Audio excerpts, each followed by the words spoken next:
Terceira parte. Das leis morais. Capítulo 12. Da perfeição moral. As virtudes e os vícios. 827. Qual a mais meritória de todas as virtudes? Toda virtude tem seu mérito próprio, porque todas indicam progresso na senda do bem. A virtude sempre que a resistência voluntária ao arrastamento dos maus pendores. A sublimidade da virtude, porém, está no sacrifício do interesse pessoal, pelo bem do próximo, sem pensamento oculto. A mais meritória é a que assenta na mais desinteressada caridade. 828. Há pessoas que fazem o bem espontaneamente, sem que precisem vencer quaisquer sentimentos que lhes sejam opostos. Terão tanto mérito, quanto as que se veem na contingência de lutar contra a natureza que lhes é própria e a vencem. Só não têm que lutar aqueles em quem já há progresso realizado. Esses lutaram outrora e triunfaram. Por isso é que os bons sentimentos nenhum esforço lhes custam e suas ações lhes parecem simplíssimas. O bem se lhes tornou um hábito. Devidas lhes são as honras que se costumam tributar a velhos guerreiros que conquistaram seus altos postos.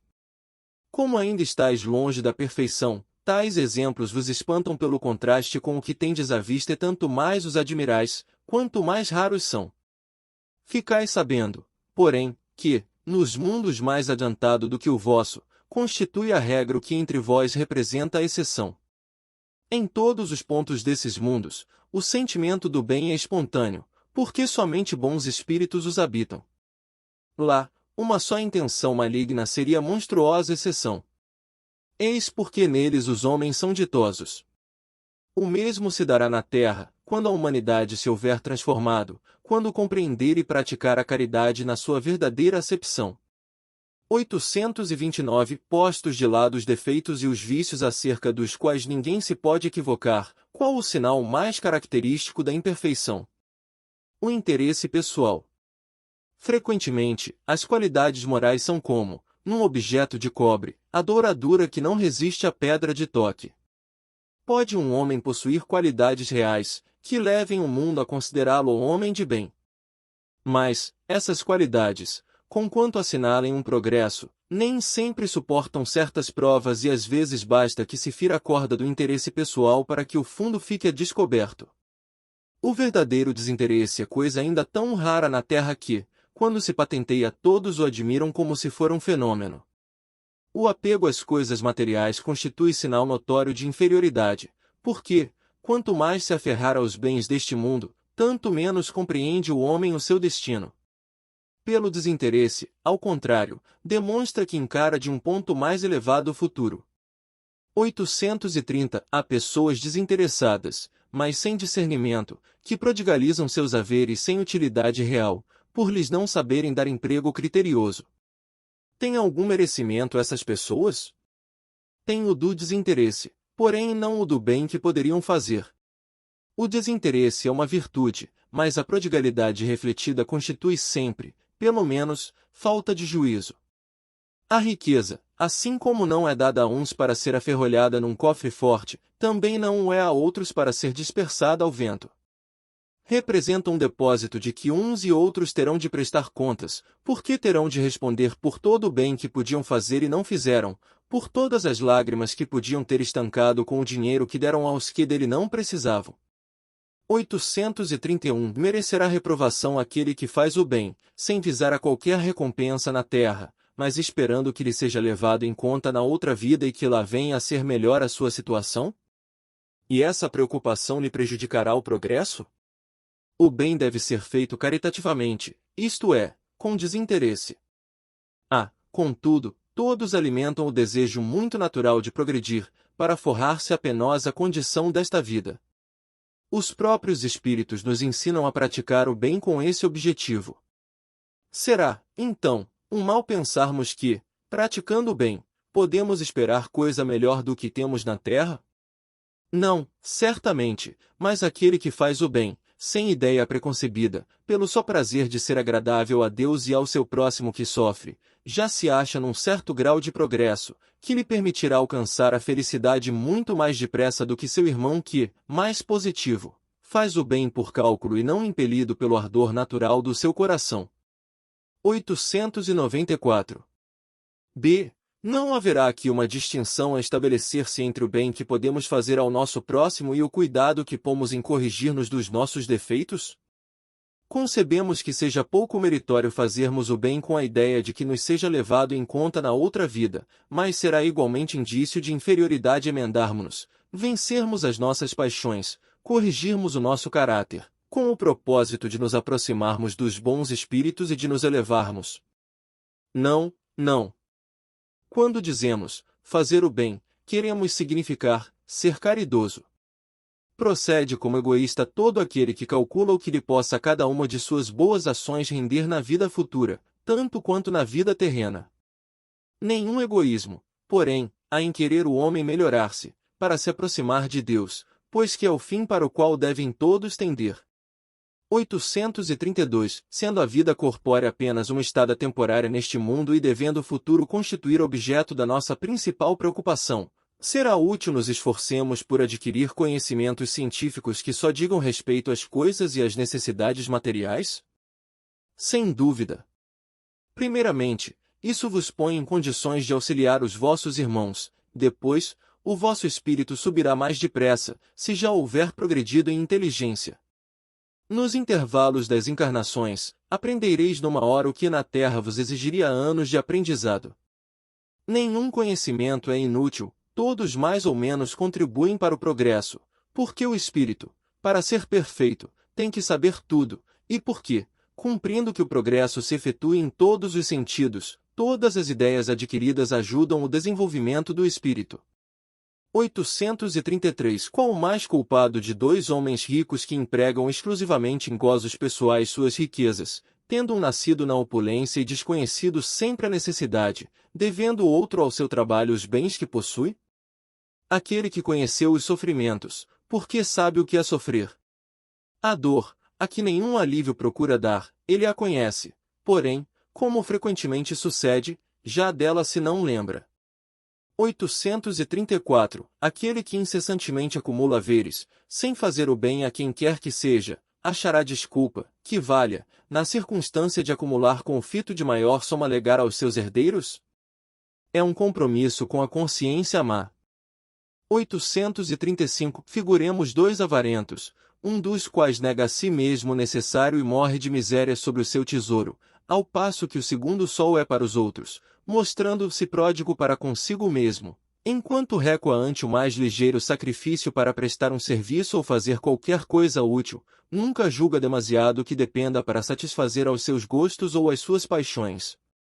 Peça-se-lhe um obséquio e estará sempre em dificuldade para fazê-lo. Imagine, porém, realizar uma fantasia e terá sempre o bastante para isso. Qual o mais culpado e qual o que se achará em pior situação no mundo dos espíritos? O que goza, porque é mais egoísta do que avarento. O outro já recebeu parte do seu castigo. 836. Será reprovável que cobicemos a riqueza, quando nos anime o desejo de fazer o bem? Tal sentimento é, não há dúvida, louvável, quando puro. Mas, será sempre bastante desinteressado esse desejo? Não ocultará nenhum intuito de ordem pessoal? Não será de fazer o bem a si mesmo, em primeiro lugar, que cogita aquele, em quem tal desejo se manifesta. 837. Incorre em culpa o homem, por estudar os defeitos alheios? Incorrerá em grande culpa, se o fizer para os criticar e divulgar, porque será faltar com a caridade. Se o fizer, para tirar daí proveito, para evitá-los, tal estudo poderá ser-lhe de alguma utilidade.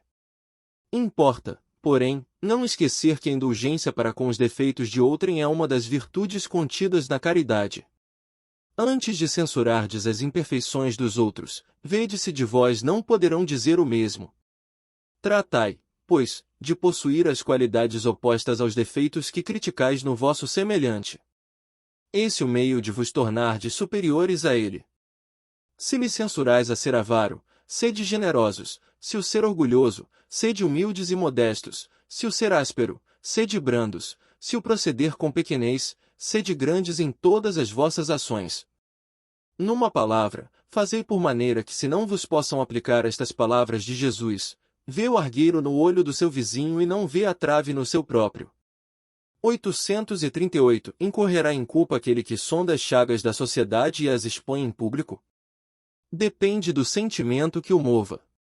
Se o escritor apenas visa produzir escândalo, não faz mais do que proporcionar a si mesmo um gozo pessoal, apresentando quadros que constituem antes mal do que bom exemplo. O espírito aprecia isso, mas pode vir a ser punido por essa espécie de prazer que encontra em revelar o mal.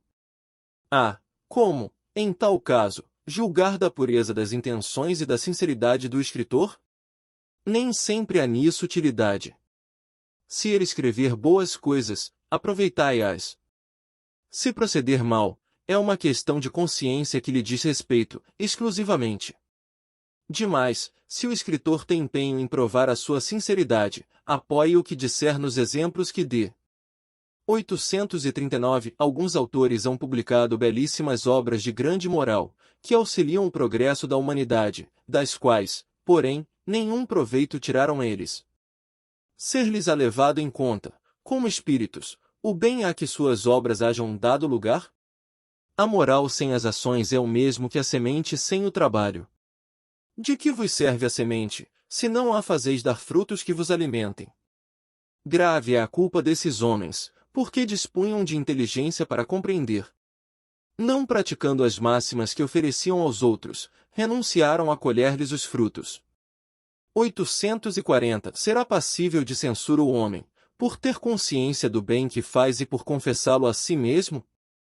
Pois que pode ter consciência do mal que pratica, do bem igualmente deve tê-la, a fim de saber se andou bem ou mal pesando todos os seus atos na balança da lei de Deus, e sobretudo, na lei de justiça, amor e caridade, é que poderá dizer a si mesmo se suas obras são boas ou más, que as poderá aprovar ou desaprovar. Não se lhe pode, portanto, censurar que reconheça haver triunfado dos maus pendores e que se sinta satisfeito, desde que de tal não se envaideça, porque então cairia noutra falta. 919. Paixões. 841. Será substancialmente mau o princípio originário das paixões, embora esteja na natureza? Não, a paixão está no excesso de que se acresceu a vontade, visto que o princípio que lhe dá origem foi posto no homem para o bem, tanto que as paixões podem levá-lo à realização de grandes coisas. O abuso que delas se faz é que causa o mal. 842. Como se poderá determinar o limite onde as paixões deixam de ser boas para se tornarem más? As paixões são como um corcel, que só tem utilidade quando governado e que se torna perigoso desde que passe a governar. Uma paixão se torna perigosa a partir do momento em que deixais de poder governá-la e que dá em resultado um prejuízo qualquer para vós mesmos, ou para outrem. As paixões são alavancas que decuplicam as forças do homem e o auxiliam na execução dos desígnios da providência. Mas, se, em vez de as dirigir, deixa que elas o dirijam, cai o homem nos excessos e a própria força que, manejada pelas suas mãos, poderia produzir o bem, contra ele se volta e o esmaga. Todas as paixões têm seu princípio num sentimento, ou numa necessidade natural. O princípio das paixões não é, assim, um mal, pois que assenta numa das condições providenciais da nossa existência. A paixão propriamente dita é a exageração de uma necessidade ou de um sentimento. Está no excesso e não na causa, e este excesso se torna um mal, quando tem como consequência um mal qualquer. Toda paixão que aproxima o homem da natureza animal afasta-o da natureza espiritual. Todo sentimento que eleva o homem acima da natureza animal denota a predominância do espírito sobre a matéria e o aproxima da perfeição. 843. Poderia sempre o homem, pelos seus esforços, vencer as suas más inclinações? Sim, e, frequentemente, fazendo esforços muito insignificantes. O que lhe falta é a vontade. Quão poucos dentre vós fazem esforços? 844. Pode o homem achar nos espíritos eficaz assistência para triunfar de suas paixões? Se o pedir a Deus e ao seu bom gênio, com sinceridade, os bons espíritos lhe virão certamente em auxílio, porquanto é essa a missão deles. 459. 845. Não haverá paixões tão vivas e irresistíveis, que a vontade seja impotente para dominá-las. Há muitas pessoas que dizem, quero, mas a vontade só lhes está nos lábios. Querem, porém muito satisfeitas ficam que não seja como querem. Quando o homem crê que não pode vencer as suas paixões, é que seu espírito se compraz nelas, em consequência da sua inferioridade. Compreende a sua natureza espiritual aquele que as procura reprimir. Vencê-las, para ele, uma vitória do espírito sobre a matéria. 846. Qual o meio mais eficiente de combater-se o predomínio da natureza corpórea? Praticar a abnegação. O egoísmo. 847. Dentre os vícios, qual o que se pode considerar radical? Temo-lo dito muitas vezes, o egoísmo. Daí deriva todo o mal. Estudai todos os vícios e vereis que no fundo de todos há egoísmo. Por mais que lhes deis combate, não chegareis a extirpá-los, enquanto não atacardes o mal pela raiz, enquanto não lhe houverdes destruído a causa. Tendam, pois, todos os esforços para esse efeito, porquanto aí é que está a verdadeira chaga da sociedade. Quem quiser, desde esta vida, ir aproximando-se da perfeição moral, deve expurgar o seu coração de todo o sentimento de egoísmo, visto ser o egoísmo incompatível com a justiça, o amor e a caridade. Ele neutraliza todas as outras qualidades. 848. Fundando-se o egoísmo no sentimento do interesse pessoal, bem difícil parece extirpá-lo inteiramente do coração humano. Chegar-se-á a consegui-lo?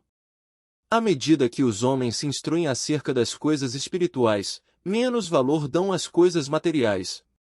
Depois, necessário é que se reformem as instituições humanas que o entretêm e excitam.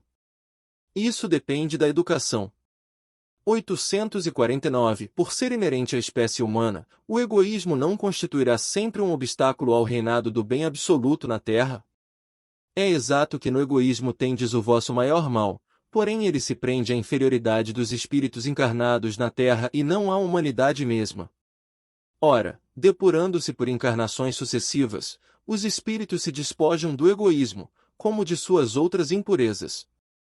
Não existirá na Terra nenhum homem isento de egoísmo e praticante da caridade? Há muito mais homens assim do que supondes. Apenas, não os conheceis, porque a virtude foge à viva claridade do dia. Desde que haja um, por que não haverá 10? Havendo 10, por que não haverá 1000 e assim por diante? 850. Longe de diminuir, o egoísmo cresce com a civilização, que, até, parece, o excita e mantém. Como poderá a causa destruir o efeito? Quanto maior é o mal, mais hediondo se torna. Era preciso que o egoísmo produzisse muito mal, para que compreensível se fizesse a necessidade de extirpá-lo. Os homens, quando se houverem despojado do egoísmo que os domina, viverão como irmãos, sem se fazerem mal algum, auxiliando-se reciprocamente, impelidos pelo sentimento mútuo da solidariedade. Então, o forte será o amparo e não o opressor do fraco, e não mais serão vistos homens a quem falte o indispensável, porque todos praticarão a lei de justiça. Esse é o reinado do bem, que os espíritos estão incumbidos de preparar. 784. 851. Qual o meio de destruir-se o egoísmo? De todas as imperfeições humanas, o egoísmo é a mais difícil de desenraizar-se porque deriva da influência da matéria, influência de que o homem, ainda muito próximo de sua origem, não pôde libertar-se, para cujo entretenimento tudo concorre, suas leis, sua organização social, sua educação. O egoísmo se enfraquecerá à proporção que a vida moral for predominante sobre a vida material e, sobretudo, com a compreensão, que o Espiritismo vos faculta, do vosso estado futuro, real e não desfigurado por ficções alegóricas. Quando, bem compreendido, se houver identificado com os costumes e as crenças, o Espiritismo transformará os hábitos, os usos, as relações sociais. O egoísmo assenta na importância da personalidade. Ora, o Espiritismo, bem compreendido, repito, mostra as coisas de tão alto que o sentimento da personalidade desaparece, de certo modo, diante da imensidade. Destruindo essa importância, ou, pelo menos, Reduzindo-a às suas legítimas proporções, ele necessariamente combate o egoísmo. O choque que o homem experimenta do egoísmo dos outros é o que muitas vezes o faz egoísta, por sentir a necessidade de colocar-se na defensiva. Notando que os outros pensam em si próprios e não nele, ei-lo levado a ocupar-se consigo, mais do que com os outros. Sirva de base às instituições sociais, às relações legais de povo a povo e de homem a homem o princípio da caridade e da fraternidade e cada um pensará menos na sua pessoa, assim veja que outros nela pensam. Todos experimentarão a influência moralizadora do exemplo e do contato.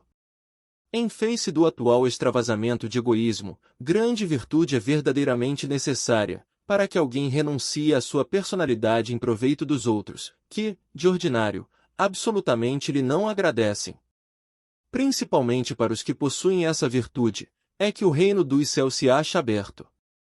A esses, sobretudo, é que está reservada a felicidade dos eleitos, pois em verdade vos digo que, no dia da justiça, será posto de lado e sofrerá pelo abandono, em que se há de ver todo aquele que em si somente houver pensado.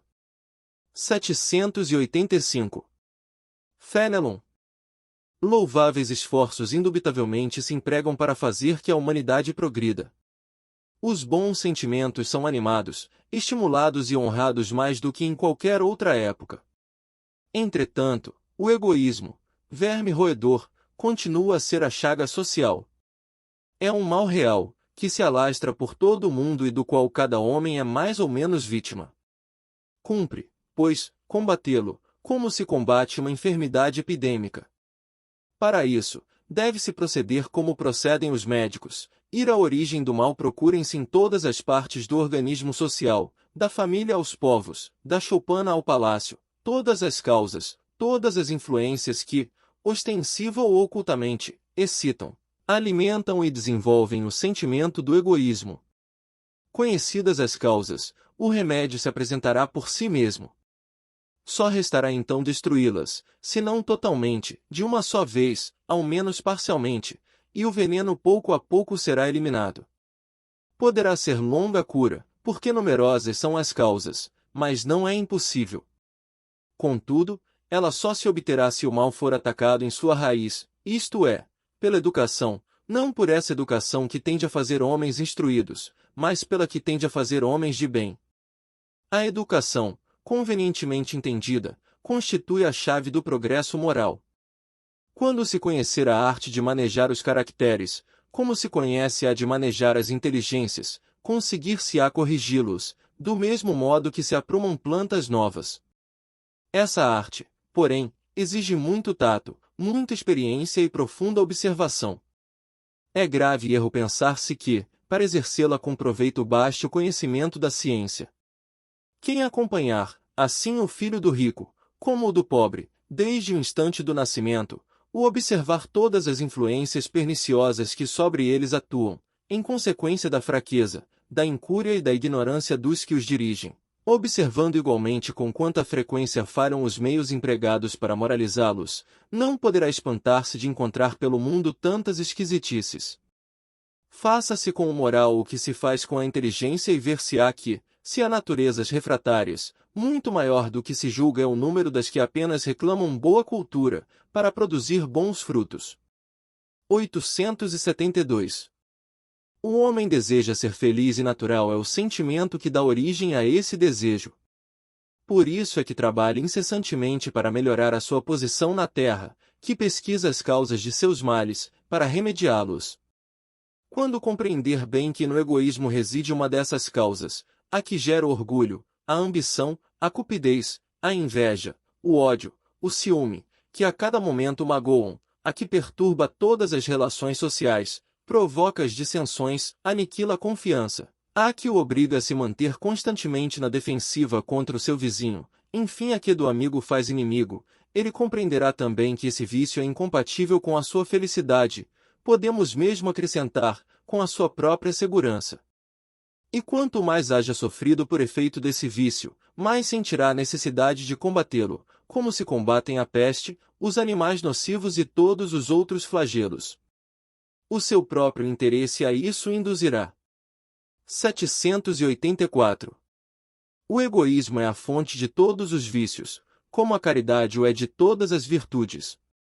Destruir um e desenvolver a outra, tal deve ser o alvo de todos os esforços do homem, se quiser assegurar a sua felicidade neste mundo, tanto quanto no futuro. Caracteres do homem de bem. 852. Por que indícios se pode reconhecer em um homem o progresso real que lhe elevará o espírito na hierarquia espírita? O espírito prova sua elevação, quando todos os atos de sua vida corporal representam a prática da lei de Deus e quando antecipadamente compreende a vida espiritual. Verdadeiramente, homem de bem é o que pratica a lei de justiça, amor e caridade, na sua maior pureza. Se interrogar a própria consciência sobre os atos que praticou, perguntará se não transgrediu essa lei, se não fez o mal, se fez todo o bem que podia, se ninguém tem motivos para dele se queixar, enfim se fez aos outros o que desejara que lhe fizessem. Possuído do sentimento de caridade e de amor ao próximo, faz o bem pelo bem, sem contar com qualquer retribuição, e sacrifica seus interesses à justiça. É bondoso, humanitário e benevolente para com todos, porque vê irmãos em todos os homens, sem distinção de raças, nem de crenças. Se Deus lhe outorgou o poder e a riqueza, considera essas coisas como um depósito, de que lhe cumpre usar para o bem. Delas não se envaidece, por saber que Deus, que lhes deu, também lhes pode retirar. Se sob a sua dependência a ordem social colocou outros homens, trata-os com bondade e complacência, porque são seus iguais perante Deus. Usa da sua autoridade para lhes levantar o moral e não para os esmagar com seu orgulho. É indulgente para com as fraquezas alheias, porque sabe que também precisa da indulgência dos outros e se lembra destas palavras do Cristo: atire a primeira pedra aquele que estiver sem pecado. Não é vingativo. A exemplo de Jesus, perdoa as ofensas, para só se lembrar dos benefícios, pois não ignora que, como houver perdoado, assim perdoado lhe será. Respeita, enfim, em seus semelhantes, todos os direitos que as leis da natureza lhes concedem, como quer que os mesmos direitos lhe sejam respeitados. Conhecimento de si mesmo. 853. Qual o meio prático mais eficaz que tem o homem de se melhorar nesta vida e de resistir à atração do mal? Um sábio da antiguidade vô-lo disse: conhece-te a ti mesmo. Conhecemos toda a sabedoria desta máxima, porém a dificuldade está precisamente em cada um conhecer-se a si mesmo. Qual o meio de consegui-lo? Fazei o que eu fazia, quando vivi na terra, ao fim do dia, interrogava a minha consciência, passava revista ao que fizera e perguntava a mim mesmo se não faltara algum dever, se ninguém tivera motivo para de mim se queixar. Foi assim que cheguei a me conhecer e a ver o que em mim precisava de reforma. Aquele que, todas as noites, evocasse todas as ações que praticara durante o dia e inquirisse de si mesmo o bem ou o mal que houvera feito, rogando a Deus e ao seu anjo de guarda que o esclarecessem, grande força adquiriria para se aperfeiçoar, porque, crede-me, Deus o assistiria. Dirigi, pois, a vós mesmos perguntas, interrogai-vos sobre o que tendes feito e com que objetivo procedestes em tal ou tal circunstância, sobre se fizestes alguma coisa que, feita por outrem, censuraríeis, sobre se obrastes alguma ação que não ousaríeis confessar. Perguntai ainda mais, se aprovesse a Deus chamar-me neste momento, teria que temer o olhar de alguém, ao entrar de novo no mundo dos espíritos, onde nada pode ser ocultado. Examinai o que pudestes ter obrado contra Deus, depois contra o vosso próximo e, finalmente, contra vós mesmos. As respostas vos darão, ou descanso para a vossa consciência, ou a indicação de um mal que precise ser curado. O conhecimento de si mesmo é, portanto, a chave do progresso individual. Mas, direis, como há de alguém julgar-se a si mesmo? Não está aí a ilusão do amor próprio para atenuar as faltas e torná-las desculpáveis? O avarento se considera apenas econômico e previdente, o orgulhoso julga que em si só há dignidade. Isto é muito real, mas tendes um meio de verificação que não pode iludir-vos. Quando estiverdes indecisos sobre o valor de uma de vossas ações, inquiri como a qualificaríeis, se praticada por outra pessoa. Se a censurais noutrem, não na poderia ter por legítima quando fordes o seu autor, pois que Deus não usa de duas medidas na aplicação de sua justiça. Procurai também saber o que dela pensam os vossos semelhantes e não desprezeis a opinião dos vossos inimigos, porquanto esses nenhum interesse têm em mascarar a verdade e Deus muitas vezes os coloca ao vosso lado como um espelho, a fim de que sejais advertidos com mais franqueza do que o faria um amigo. Perscrute, conseguintemente, a sua consciência aquele que se sinta possuído do desejo sério de melhorar-se, a fim de extirpar de si os maus pendores, como do seu jardim arranca as ervas daninhas, dê balanço no seu dia moral para, a exemplo do comerciante, avaliar suas perdas e seus lucros e eu vos asseguro que a conta deste será mais avultada que a daquelas. Se puder dizer que foi bom o seu dia, poderá dormir em paz e aguardar sem receio o despertar na outra vida. Formulai, pois, de vós para convosco, questões nítidas e precisas e não temais multiplicá-las. Justo é que se gastem alguns minutos para conquistar uma felicidade eterna. Não trabalhais todos os dias com o fito de juntar haveres que vos garantam repouso na velhice? Não constitui esse repouso o objeto de todos os vossos desejos, o fim que vos faz suportar fadigas e privações temporárias? Pois bem, que é esse descanso de alguns dias, turbado sempre pelas enfermidades do corpo, em comparação com o que espera o homem de bem? Não valerá este outro a pena de alguns esforços? Sei haver muitos que dizem ser positivo o presente e incerto o futuro. Ora, esta é exatamente a ideia que estamos encarregados de eliminar do vosso íntimo, visto desejarmos fazer que compreendais esse futuro, de modo a não restar nenhuma dúvida em vossa alma. Por isso foi que primeiro chamamos a vossa atenção por meio de fenômenos capazes de ferir-vos os sentidos e que agora vos damos instruções, que cada um de vós se acha encarregado de espalhar. Com este objetivo é que ditamos o Livro dos Espíritos. Santo Agostinho. Muitas faltas que cometemos nos passam despercebidas. Se, efetivamente, seguindo o conselho de Santo Agostinho, interrogássemos mais a miúde a nossa consciência, veríamos quantas vezes falimos sem que o suspeitemos, unicamente por não perscrutarmos a natureza e o móvel dos nossos atos. A forma interrogativa tem alguma coisa de mais preciso do que qualquer máxima, que muitas vezes deixamos de aplicar a nós mesmos. Aquela exige respostas categóricas, por um sim ou não, que não abrem lugar para qualquer alternativa e que são outros tantos argumentos pessoais. E, pela soma que derem as respostas, poderemos computar a soma de bem ou de mal que existe em nós.